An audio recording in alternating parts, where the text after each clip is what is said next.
What is going on, guys? Today I'm here with my Agents of S.H.I.E.L.D. Season 3, Episode 5, 4,722 Hours Review. Straight off the bat, guys, this episode was probably one of the best I've seen in the series.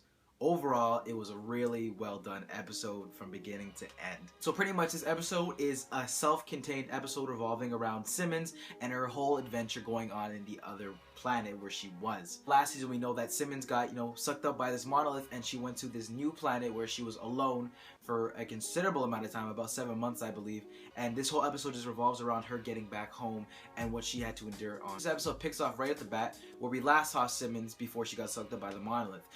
Fitz was talking to her about going out to this date. We finally saw these two building a connection, maybe finally going towards being a relationship instead of best friends. And unfortunately, we know what happens. We see that, initial getting sucked up into the monolith, and we see kind of her walking around this new terrain and trying to look for food, water, etc. For the entirety of this episode, we're pretty much seeing, how Simmons survives on this planet without any resources essentially, and how she ultimately gets back home. It works pretty well for this episode. You would think, it's like The Martian on TV. It kind of is in a sense, but with some other person.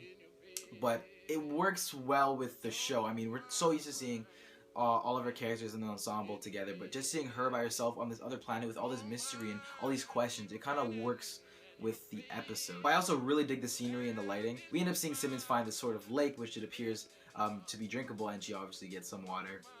And she figures out these kind of like weird monster octopus thing, whatever, comes out of the lake, of course, and she has to go kill it. She starts going there repeatedly to get her source of food. So this is how Simmons survived. I know I was wondering, if you guys saw my last reviews, I was kind of like, how does she kind of survive? And I guess we know now. What is great that we see throughout the rest of this episode is, Simmons doesn't give up. She always thinks, Fitz is gonna be there for me. She looks at her phone to see, her S.H.I.E.L.D. family, giving a happy birthday kind of greeting to her, and all these other things, which is kind of mentally conditioning her to, keep going, keep pushing, because she'll eventually be saved. After a considerable amount of time, Simmons actually gets captured and becomes a prisoner. She's not the only person on this planet. I knew that it was gonna happen, but I didn't expect it to be a human. I was kind of hoping the whole episode, oh my gosh, it's gonna be Kree, it's gonna be like some sort of weird alien thing, but it turns out it was just a regular person. After Simmons breaks out from this prison, she kind of is wandering around. There's a storm coming. The prisoner, who we find out his name is Will, saves her. She sustains an injury on her leg, and we kind of see the beginning of this bond between Will and Simmons. So as months are going by, they start bonding with one another. At first, they don't really like each other too much, and they kind of like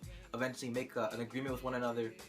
And then he kind of tells her about this no-fly zone. So throughout the whole entire episode, he kind of talks about this thing, like literal death in this place, and I'm thinking the whole time, there's no way it's actually death, like, for people who know like the comics and whatever with Marvel, there's a literal embodiment of death in the Marvel Cinematic Universe. We see in this episode what it appears to be the literal embodiment of death. You guys think that's actually, death, who Thanos loves and all that such, on that planet, or do you think it's some other kind of being? Let me know in the comment section below. After Simmons gets this device, she kind of realizes, she can finally make it home. She can finally see Fitz and get back to her team, along with Will, her new companion. So after a bunch of months and hours trying to get out of this freaking planet, they end up doing so. They have an attempt that's about 40 hours away in a dangerous area near the canyon. They try throwing this bottle that Simmons found into the monolith portal, but it fails. After this last attempt, Simmons gives up all hope. And this is where we see what I saw coming from the beginning of the episode. Oh my god, Fitz is probably so upset. Simmons and Will kiss. I mean, I saw it coming. Like, I knew, I automatically knew from the very beginning of this episode. When I saw the guy, I'm like, damn it, this is gonna hurt my feelings. Fitz and Simmons, I feel like it's my relationship, Whenever something's happening between them, I get upset personally, like it's my life. We go a bunch of months forward, and they're pretty much a couple, kind of, we don't know exactly, but, they share their beds, obviously. They're kind of on that kind of level with one another. And this is the last scene of the episode where we see, Fitz and Will are trying to escape through the last portal of the monolith.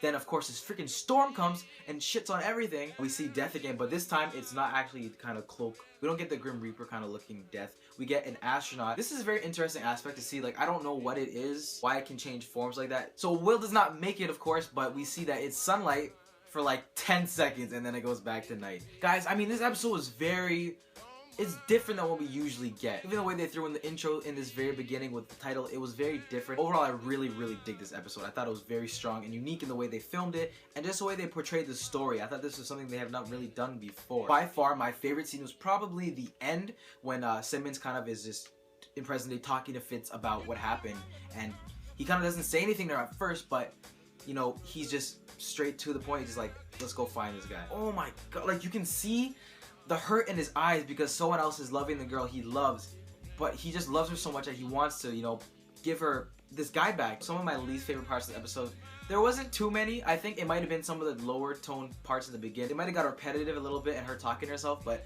overall, that's just me nitpicking, but it was a really, really solid episode. So guys, let me know what you think about this episode. Don't forget, if you liked it, give it a thumbs up, and don't forget to subscribe if you have not already. Do you guys think it's death in this episode? What do you think that thing is that's killing everyone? Let me know in the comment section below. Alright guys, thank you so much for checking out this episode. I'll see you next time.